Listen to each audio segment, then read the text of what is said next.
मेरे नबी पाक अलैहिस्सलातु सलाम पे इतनी मुसीबतें आई कि पहाड़ पे आती तो वो रेजा रेजा हो जाते, लेकिन किसी मकाम पर भी हुजूर अलैहिस्सलातु सलाम शिकवा करते नजर नहीं आते।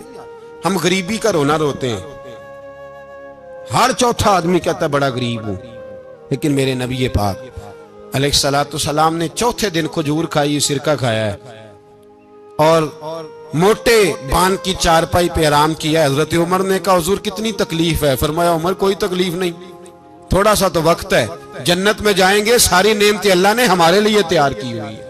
राजी बिरज़ा, राजी बिरज़ा, कोई किसी किस्म का मसला नहीं। हमें आजमाइशें आती हैं, तकलीफें आती हैं, बीमारियां आती हैं, लोग छोटी छोटी बात पर परेशान हो जाते हैं, जरा जरा सी बात पर शिकवा करते हैं।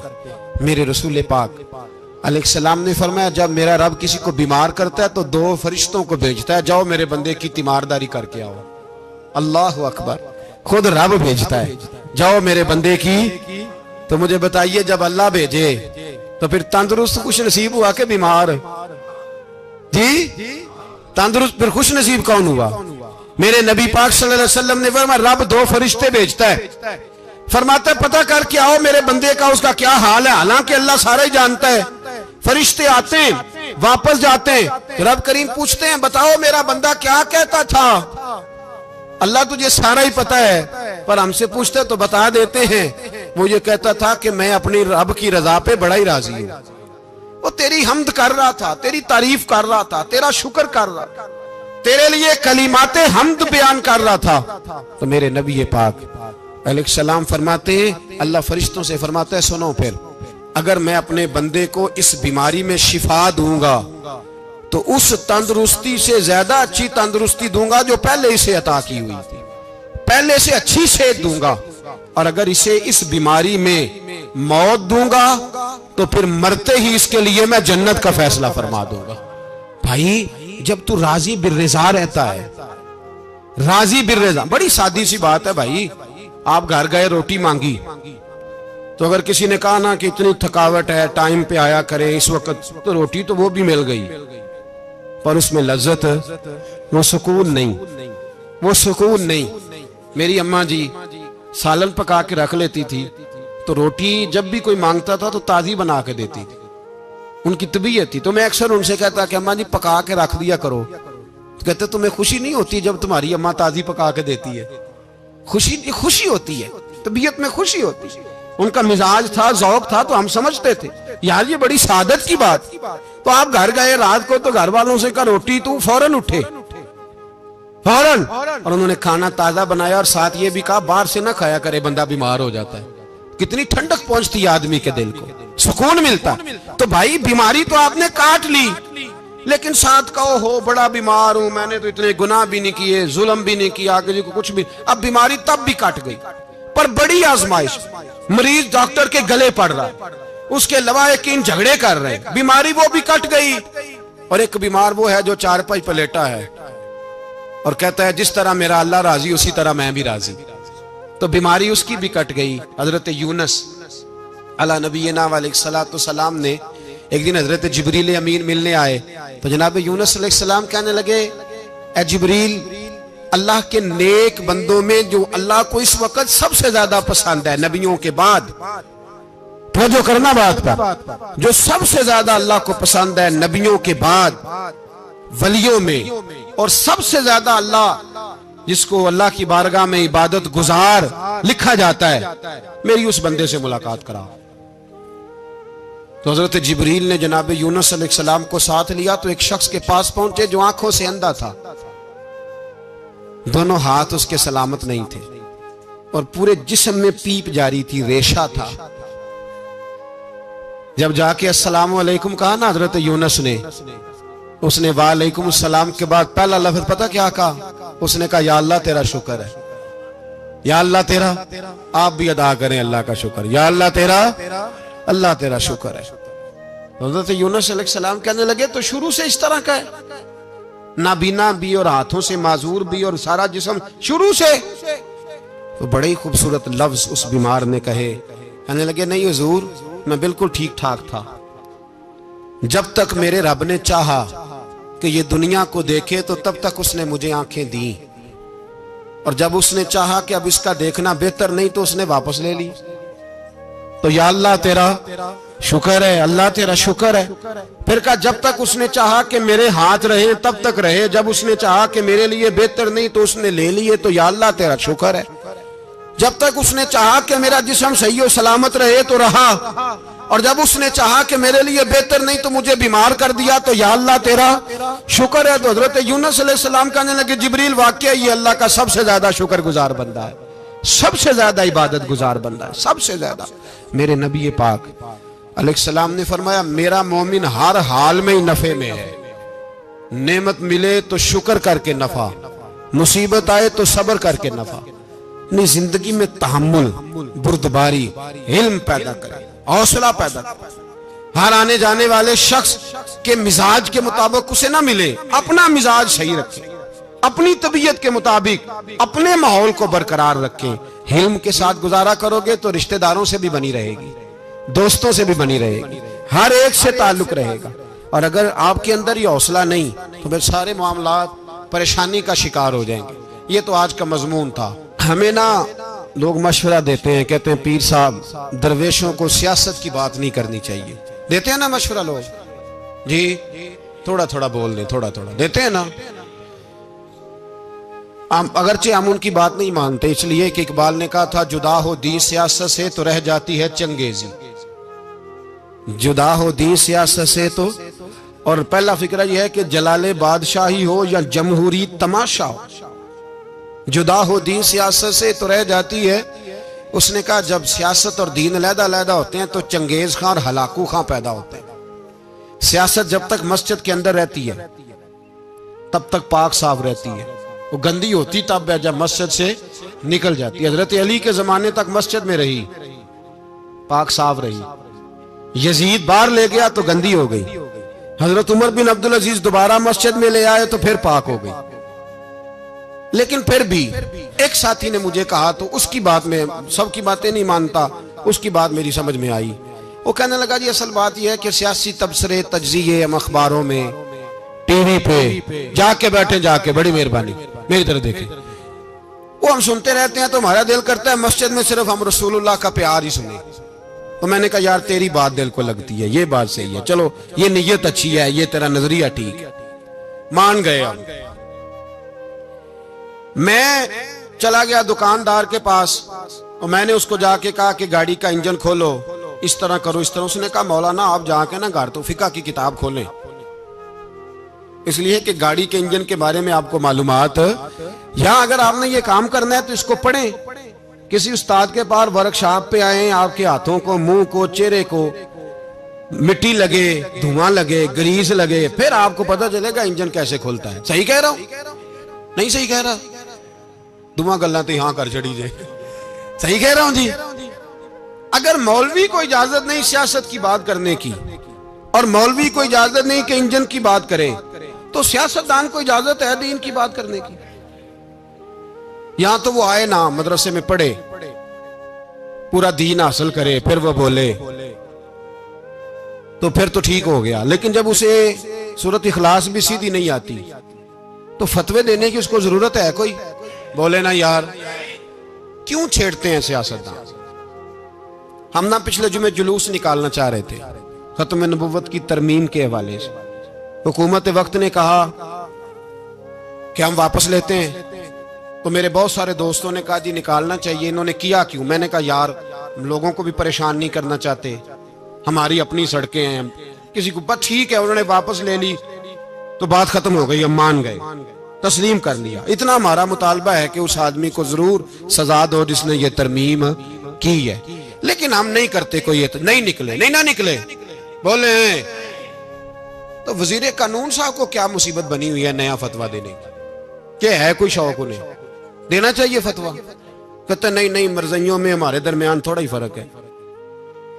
मुझे यूं लगता है कि ये जानबूझकर कोई ना कोई ऐसी शरारत करते हैं जिससे लोग इश्तियाल में रहे, जानबूझ। हिलम, हौसला, सब्र जात के बारे में तो है, लेकिन अगर कोई रसूल पाक की बेअदबी करे तो फिर हौसले की बात तो है ही नहीं। फिर फिर तो जिहाद की बात है। और मैं दयानतदारी से मस्जिद में बावजू बैठकर जुमे के दिन मशवरा देता हूं हुकूमत को और वजीर कानून को मशवरा देता हूं कि ना फिरौन की हुकूमत सारी जिंदगी रही, ना नमरूद रहा, ना जाज बिन यूसुफ रहा, ना यजीद रहा।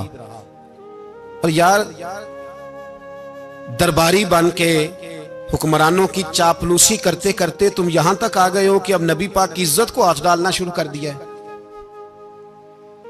और आप यकीन करें सियासी जमातों का इतना बुरा हाल है कि इनके लीडर के बारे में कोई बात करे तो पागल हो जाते हैं ये एहतजाज कर करके। और उसने डायरेक्ट कह दिया कि खत्म नबूवत का मसला ही कोई नहीं, जो दीन की बुनियाद है, किसी को परवाह नहीं। मुझे तो उन लोगों की फिक्र हो रही है जिन लोगों ने इन्हें वोट दिए हैं, वो अल्लाह को क्या जवाब देंगे। और ये अल्लाह माशाल्लाह सारी सियासी जमातें इस तरह की। और मेरा वजीर कानून साहब को भी मशवरा है कि जिंदगी बड़ी थोड़ी है, बड़ी थोड़ी। अल्लाह सबको माफ करता है, अपने रसूल के गद्दारों को माफ नहीं करता।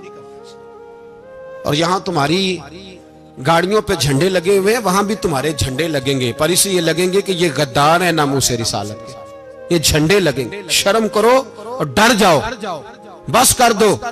तुम्हारे मुंह में अब दांत पूरे नहीं रहे। कोई शुगर का मरीज है तो कोई ब्लड प्रेशर का, तो कोई हार्ट का, तो कोई कैंसर का। शर्म करो और अपनी कब्र की भी थोड़ी सी फिक्र करो। बताओ पाकिस्तान के कितने सदर गुजरे, वजीर आजम गुजरे, तो उनकी कब्रें कहां हैं? कोई जाता है उनकी कब्रों पे? किसी को खबर है?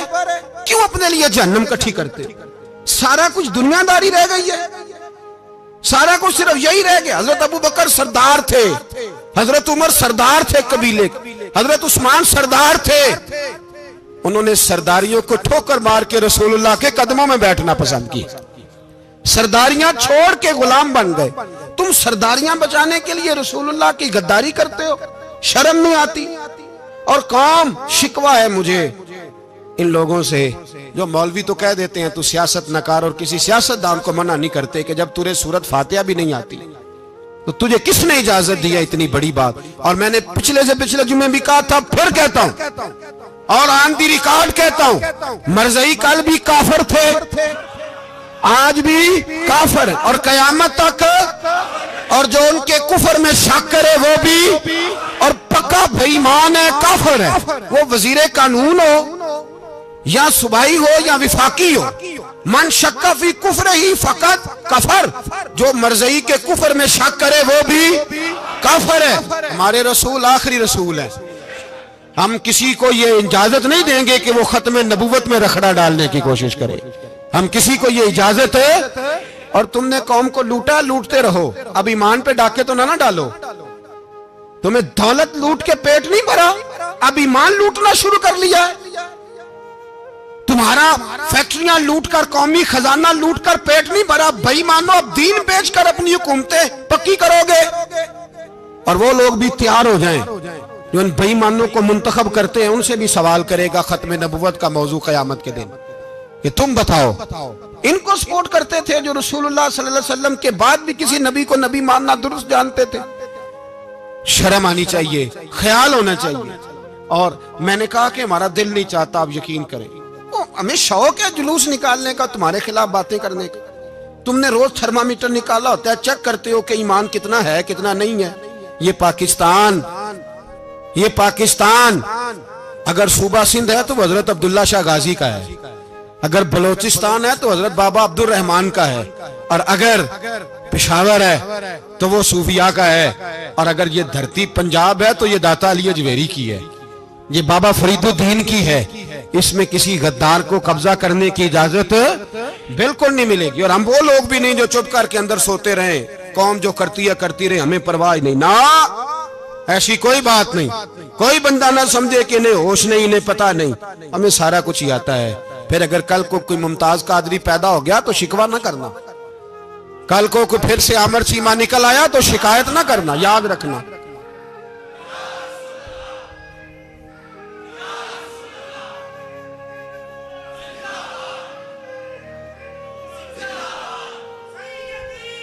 तो मेरे भाई खोल के बोलो, या नबी रसूल के वो सल्लल्लाहु। तो ये मशवरा,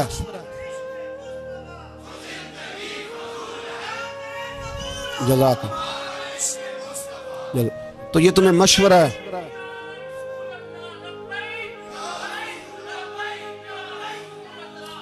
मेरी बात सुनिए, याद रखें, ये लोग बाद में पछताते हैं, फिर मुनाजरे कराते फिरते हैं, उसने सही किया कि गलत किया, फिर इन्हें होश आती है बाद में, फिर इनके हवारे निकल निकल के मैदानों में दलीलें देते हैं।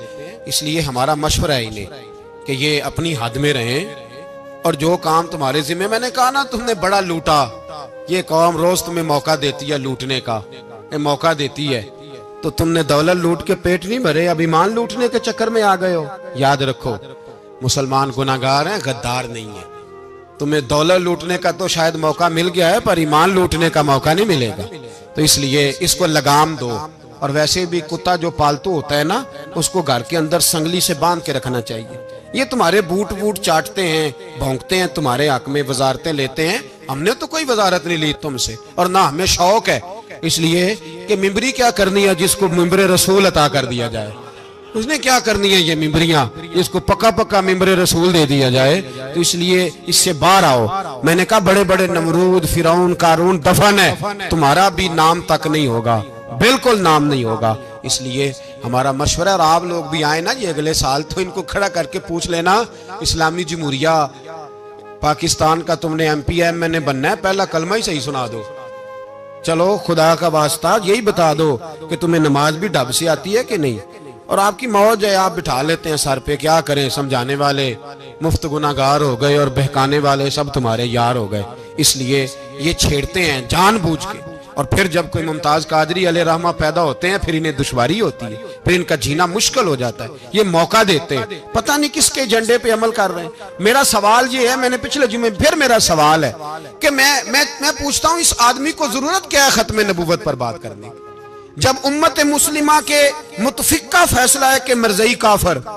असेंबली ने बिल पास कर दिया कि मरज़ई, उनको अक़लियत करार दे दिया। और जब से वो अक़लियत बने, ना हमने उनकी इबादत गाह जलाई, ना हमने उनको कब्रों से निकाला, ना हमने, बस ठीक है जैसे ईसाई रहते हैं, यहूदी से किस मुल्क में रहते हैं वो भी रहे, अक़लियत बन के रहे, कोई पर तुम उन्हें खींच खूंच के क्यों करीब करते हो? तुम्हारा क्या जराना है उनके साथ, बताओ तो सही। इन लोगों से इनको चाहिए अपने मुंह में लगाम डालें, और अगर नहीं डालेंगे फिर इंशाल्लाह डाली जाएगी, और बड़ी तगड़ी डलेगी, और फिर ऐसी डलेगी, ऐसी डलेगी। सलमान तासीर जब मरा था ना, तो 5-5 लाख रुपया मौलवियों को ऑफर की, जनाजा पढ़ाओ। 5-5 लाख रुपया छोटे छोटे मौलवियों को। और दाता साहब की मस्जिद के खतीब भी सुबाई जो थे, वो खतीब थे, मुलाजिम थे, उन्होंने कहा कि ईमान नहीं बेचना, निकालना नौकरी से तो निकाल दो। और बादशाही मस्जिद का मौलवी जिसका पता ही नहीं चलता, कभी किधर चला जाता है कभी किधर, यहां तो वो भी खड़ा हो गया। उसने कहा ना, ईमान नहीं बेचना। गवर्नर हाउस की मस्जिद का इमाम कहने लगा कि बख्शा जाना ना जाना ये तो रहमत इलाही का मामला है, पर इतना गंदा जनाजा नहीं पढ़ना, इतना गंदा जनाजा नहीं हम पढ़ेंगे। मरने के बाद तुम्हारे जनाजे नहीं पढ़े जाते, तुम्हारी कब्रें खराब होती हैं। किधर है तुम्हारी दौलतें? और वो मौलवी आज तक पता ही नहीं किधर गया जिसने उस गलीज का गंदा जनाजा पढ़ाया। तो भाई अपनी कब्र अशर को, जब जहां तुम्हारे जनाजे नहीं पढ़े जा रहे तो वहां तुम्हारा क्या हाल होगा। इसलिए इन लोगों को चाहिए कि अपनी जिंदगी इस तरह गुजारें कि कुछ ना कुछ मुंह लेके सरवरे कायनात के पास चले जाएं, वरना ऐसा ना हो कि यहां भी फिटकार और वहां भी फिटकार। इसलिए हमारा मुतालबा है हुकूमत से कि शर्म करो, और ऐसे बेईमानों को, काले नाग जो तुमने भर्ती किए हुए, इनको निकालो। और अगर तारीफें करवानी हो, तलवे चटवाने हो, तो अंदर कमरों में इनसे चटवा लिया करो। इनसे कहो कि यहाँ हमारी नौकरी करो, बाहर निकल के रसूलुल्लाह सल्लल्लाहु अलैहि वसल्लम के दीन के बारे में गुफ्तगू ना करो।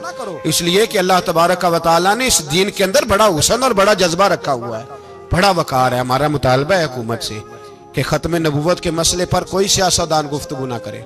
आप तायद करते हैं इस बात की? इस पर कोई सियासतदान, कोई गुफ्तगू? हमारे पास बड़े तमाशे हैं सियासत करने को, बाकी तमाशों पे सियासत करो। ये रसूलुल्लाह की नामूस का मामला है, ये छेड़ने की तुम्हें इजाजत? मैं मुझे समझ ही नहीं आती यार, जब बात खत्म हो गई, असेंबली ने बिल वापस ले लिया, तो सूबाई वजीर कानून को आखिर तकलीफ क्या है? आपके पास जवाब है कोई इस बात का? ये बात खत्म हो गई, हमने जुलूस नहीं निकाला, छोड़ दिया। खामोश हो गए। उलमा ने मीटिंगें बुलाई थी, कैंसिल कर दी। ठीक है जी बात, अब दोबारा से क्यों छेड़ते हो? फिर कहते हैं एहतजाज होता है, शोर होता है। तुम खुद ऐसी हरकतें करते हो जिससे अफरा तफरी पैदा होती है। ये मुल्क रसूलुल्लाह के नाम पे बना है और कयामत तक यहाँ वही होगा जो मेरे रसूल पाक सल्लल्लाहु अलैहि वसल्लम की रिजा होगी। और नबी पाक के कानून के खिलाफ कोई कानून यहाँ चल सकता?